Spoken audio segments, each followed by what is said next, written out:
Hi guys, I didn't get a chance to do this during the live stream, but I wanted to cover this letter from Suella Braverman, former Home Secretary, to Rishi Sunak, and it was, wow, it was horrible. It was terrible. So it was written as if she had resigned. Of course, she didn't resign. She was sacked, but she tried to paint herself in the light of somebody who was trying to fight for the British people. She was undermined, she was lied to, she was betrayed, and this, of course, is a springboard for her to become the next leader of the Conservative Party. This is a letter not to Rishi Sunak so much, more to members of the Conservative Party and voters. Now, I'm not going to go through the whole letter. It's 3 pages long. You can find it on her Twitter account. I'll leave a link in the description. But at the beginning, she talks about her achievements, which are pretty thin, to say the least. But then she goes into why she was hired by Rishi Sunak, because he couldn't reach out to the silent majority within the Conservative Party. But she also she claims that she asked him to agree to certain things, and then he didn't deliver on those things. So she pointed them out here in bulleted or listed form. Reduce overall legal migration set out in the 2019 manifesto through inter alia, reforming the international students route and increasing salary thresholds on work visas. Now, this was the 2019 manifesto about reducing immigration. Now, it was her brief to issue visas, to bring down immigration, and she's saying that she agreed with him to achieve this, but he didn't help her out. Including the notwithstanding clauses into new legislation to stop the boats, i.e. exclude the operation of the European Convention on Human Rights Act, and other international law that had thus far obstructed progress on this issue. So this is about the European Convention on Human Rights, about leaving that, and this has been something that she believes is necessary to stop the boats. Now, obviously, it's not going to stop the boats, and it's about taking away rights and privileges that British people have in order to satisfy a small minority within society, maybe a sizable minority, I should say, in the Conservative Party, or maybe it's even a majority within the Conservative Party. But the vast majority of people are not interested in this.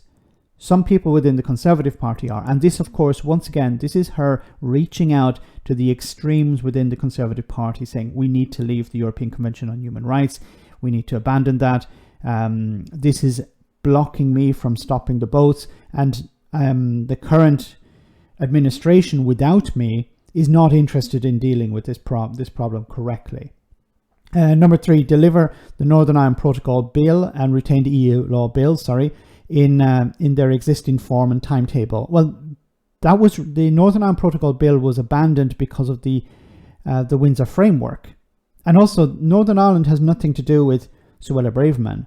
So once again, this is nothing really to do with the government or ruling. This is about her reaching out to Brexiteers within the party, because Brexiteers were not happy with the Northern Ireland Protocol. They wanted it scrapped, and they wanted government ministers the power to overrule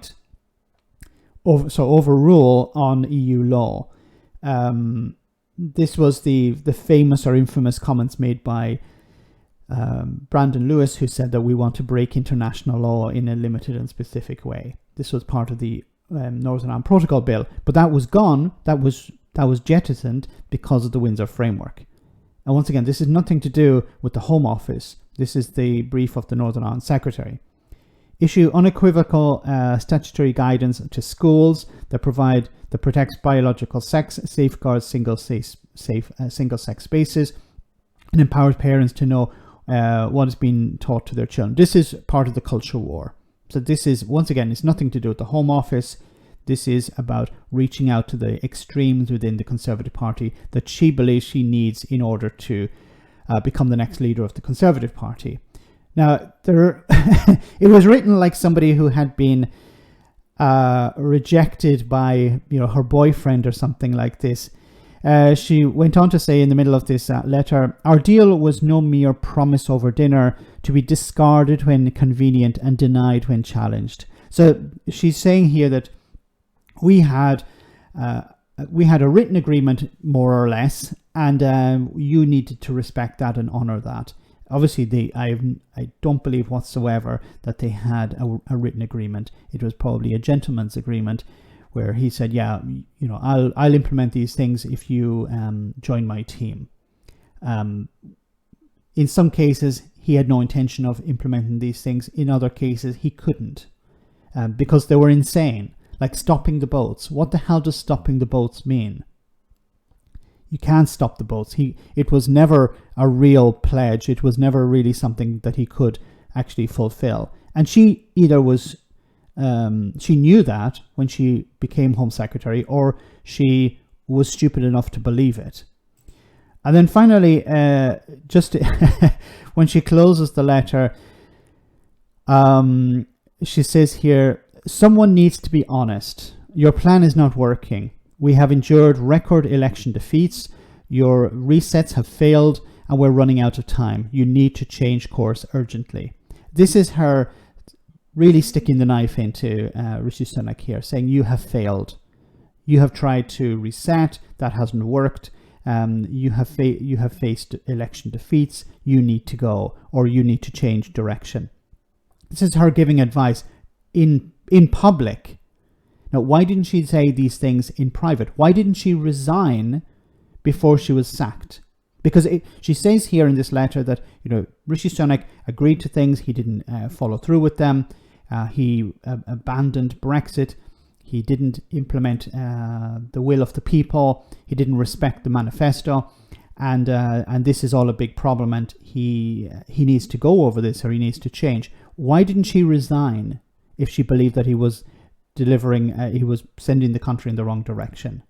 It's opportunism. It's an attempt, once again, to reach out to people within the Conservative Party and the public to a lesser extent that she needs if she wants to become the next leader of the Conservative Party. It's all really dishonest, but it's lovely to watch.